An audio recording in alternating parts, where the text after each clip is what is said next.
welcome to Devendu's podcast. In this episode, we will be talking about the Lord's avatar Kapila.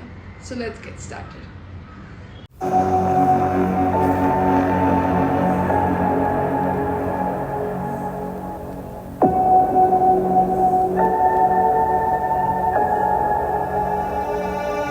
Long ago, Swayambhu Manu and his wife Shatarupa approached the great sage Kardama with a humble request.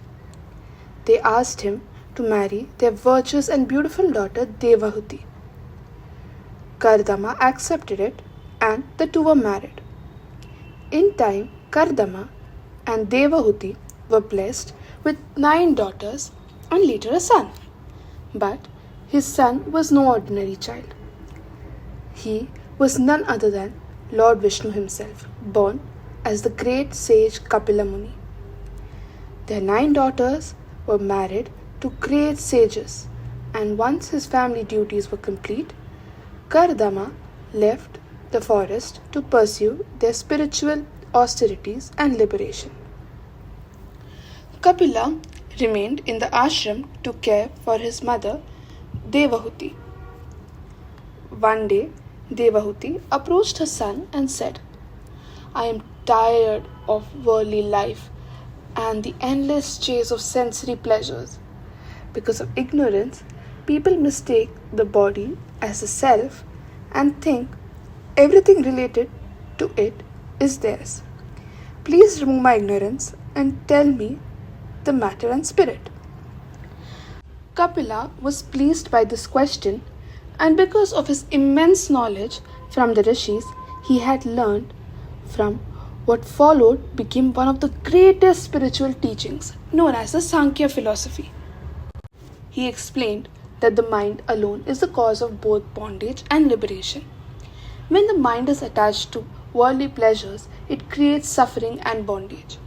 But when purified from greed, lust, selfishness, and ego, it becomes peaceful, balanced, and calm.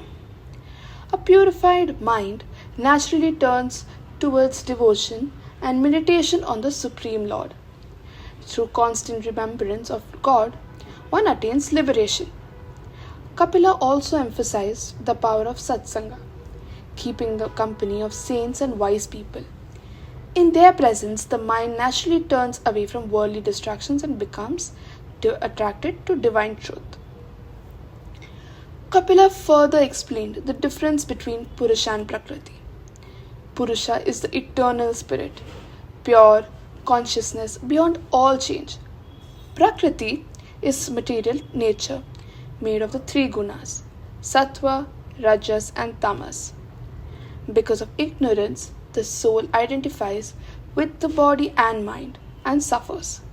But in reality, the soul is only a witness, untouched and eternal. To explain this, Kapila gave a beautiful example. Just as the sun reflected in water appears disturbed when the water moves, yet the real sun remains unchanged. Similarly, the soul remains affected by worldly life, though in truth it remains pure and untouched. Then Kapila gave practical guidance for spiritual growth. He advised, perform your duties sincerely, avoid harmful and prohibited actions, be content with what comes by God's will, practice non-violence and truthfulness, limit possessions, control the senses, practice meditation and breath control, study sacred texts, keep the mind fixed on God. Then he also taught meditation on the divine form of Lord, visualizing his serene lotus-like face, compassionate eyes, his yellow garments, his ornaments, and his loving smile. Such meditation fills the heart with devotion and gradually dissolves attachment to the body and ego. Later, Devahuti asked Kapila to explain Bhakti Yoga, the path of devotion. Kapila said there were 3 types of devotees. The lowest worship with jealousy, violence, or hypocrisy. The middle type worships selfish desires like wealth or fame. but the highest devotions without selfish motives, offering all actions and their fruits to the Lord. True devotion, as Kapila said, is like the uninterrupted flow of the Ganga river towards the ocean, steady, natural, and full of love. He declared that while both knowledge and devotion lead to the small divine goal, the path of devotion is easier for most people. Devendu practiced devotion and meditation and attained spiritual wisdom and eventually reached the abode of Sri Hari.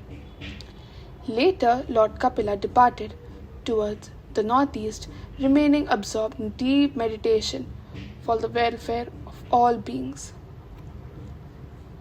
The story of Lord Kapila reminds us that liberation is not far away. It begins with purifying the mind, seeking wise company, and turning the heart toward devotion. I hope you like this episode. If so, please don't forget to like, share, and subscribe. I'll meet you in the next episode. Till then, bye.